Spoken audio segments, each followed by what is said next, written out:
जय शिव शंभो। विश्वास में वो शक्ति है जिससे उजड़ी हुई दुनिया में प्रकाश लाया जा सकता है। विश्वास पत्थर को भगवान बना सकता है और अविश्वास पूरी दुनिया को आपके खिलाफ कर सकता है।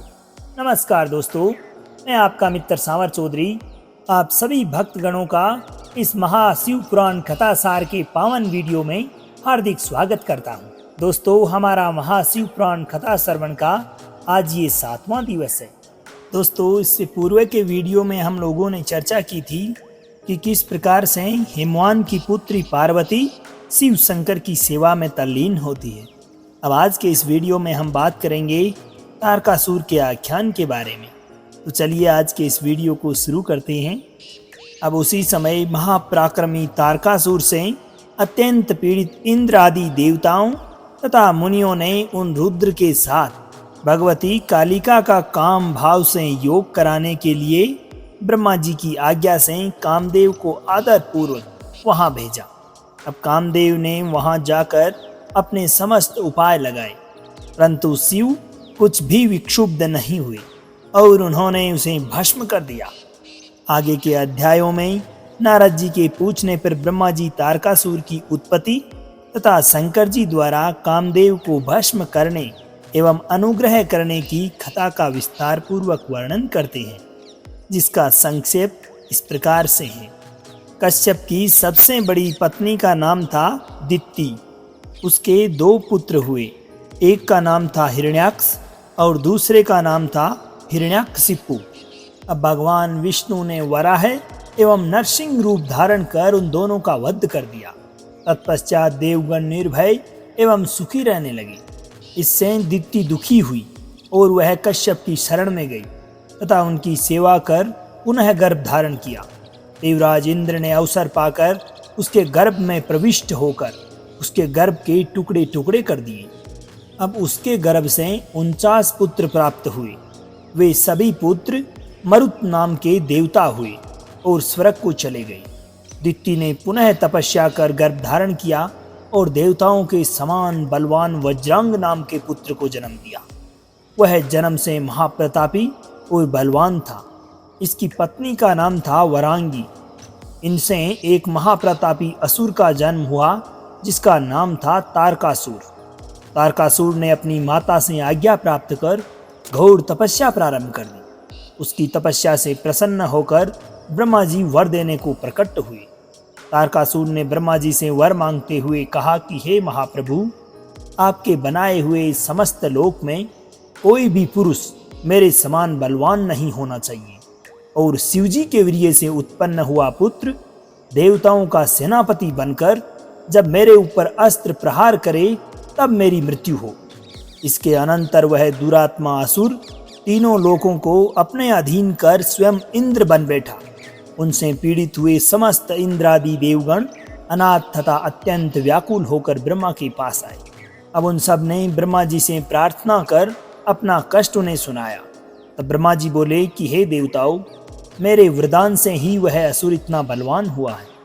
अब उसे मारने का एक ही उपाय है कि हिमवान की पुत्री पार्वती से भगवान शिव का विवाह संपन्न हो जाए।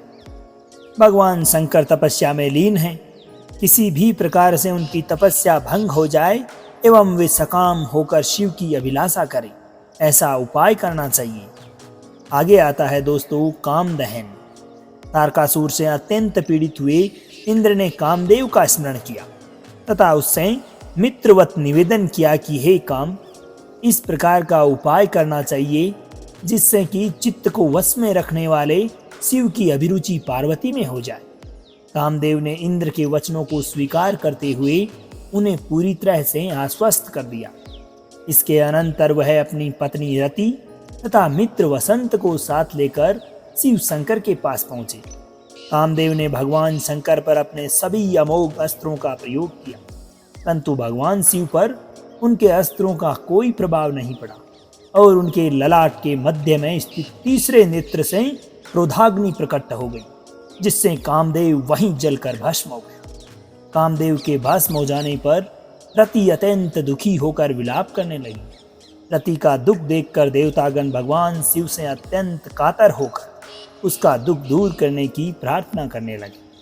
देवताओं की प्रार्थना से प्रसन्न होकर शिव शंकर ने वरदान देते हुए कहा कि रति का शक्तिशाली पति तभी तक अनंग रहेगा जब तक कि श्री कृष्ण का धरती पर अवतार नहीं हो जाता। श्री कृष्ण के द्वारा रुक्मिणी के गर्भ से प्रद्युम्न नामक एक पुत्र होगा, वही काम के रूप में रति का पति बनेगा। इस प्रकार कहकर रुद्रदेव अंतर्धान हो गए और सभी देवता भी प्रसन्न हो गए। कामदेव को भस्म करके महादेव जी के अंतर्धान हो जाने पर उनके विरह से पार्वती अत्यंत व्याकुल हो गई। उन्हें कहीं भी शांति नहीं मिल रही थी। पिता के घर जाकर जब वे अपनी माता से मिली, उस समय पार्वती ने अपना नया जन्म हुआ माना। आगे आती है दोस्तों नारद जी द्वारा पार्वती को पंचाक्षर मंत्र का उपदेश देने की कथा। एक दिन इंद्र की प्रेरणा से इच्छा अनुसार घूमते हुए नारद जी हिमालय पर्वत पर पहुंचे। हिमवान ने उनका सत्कार किया और अपनी कन्या के चरित्र का पूरा वर्णन सुनाया। नारद जी गिरिराज से भगवान शिव का भजन करो ऐसा कहकर वहां से विदा हो गए। वहां से भगवती काली के पास गए और उन्हें संबोधित करके उनके लिए हितकारी वचन कहने लगे कि हे शिवे, कि तुम्हारे स्वामी महेश्वर विरक्त और महायोगी है। उन्होंने कामदेव को जलाकर तुम्हें सकुशल छोड़ दिया है, इसलिए तुम उत्तम तपस्या में निरत हो चिरकाल तक महेश्वर की आराधना करो। तपस्या के द्वारा संस्कार युक्त हो जाने पर रुद्रदेव तुम्हें अपनी भार्या अवश्य बनाएंगे और तुम भी कभी कल्याणकारी शंभु का परित्याग नहीं करोगे। शिवा ने नारद जी से कहा कि हे मुनि, रुद्रदेव की आराधना के लिए मुझे किसी मंत्र का उपदेश कीजिए। तब ब्रह्मा जी बोले कि हे नारद, पार्वती का यह वचन सुनकर आपने पंचाक्षर मंत्र नमः शिवाय का उन्हें विधि पूर्वक उपदेश देते हुए कहा कि यह मंत्र राज सब मंत्रों का राजा, मनोवांछित फल प्रदान करने वाला, शंकर को बहुत ही प्रिय तथा एक साधक को भोग और मोक्ष देने वाला है। हे शिवे, नियमों में तत्पर रहकर उनके स्वरूप का चिंतन करती हुई तुम पंचाक्षर मंत्र का जप करो। इससे शिवजी शीघ्र ही संतुष्ट होंगे। अब अपने माता पिता से किसी प्रकार आज्ञा प्राप्त कर भगवती पार्वती तपस्या में संलग्न हो गई और पंचाक्षर मंत्र के जप में रत होकर तप करती हुई वे भगवान शंकर का ध्यान करने लगी। इस प्रकार तप और महेश्वर का चिंतन करती हुई उन काली ने 3000 वर्ष उस तपोवन में बिता दिए। उनके द्वारा की जाने वाली इस कठोर तपस्या से ये संपूर्ण चराचर जगत संतप्त होने लगा। देवता गणों ने ब्रह्मा जी के पास पहुंचकर निवेदन किया कि हे विभो, इस समय ये सारी सृष्टि क्यों जल रही है, इसका कारण ज्ञात नहीं हो पा रहा। आगे ब्रह्मा जी कहते हैं कि तब मैं भगवान विष्णु से निवेदन करने के लिए उन सभी के साथ शीघ्र ही क्षीर सागर गया और सारी स्थिति का वर्णन किया। तब विष्णु जी बोले कि मैंने सारा कारण जान लिया है। आप सब लोग पार्वती की तपस्या से संतप्त हो रहे हैं, अतः मैं आप लोगों के साथ अभी परमेश्वर के पास चल रहा हूँ।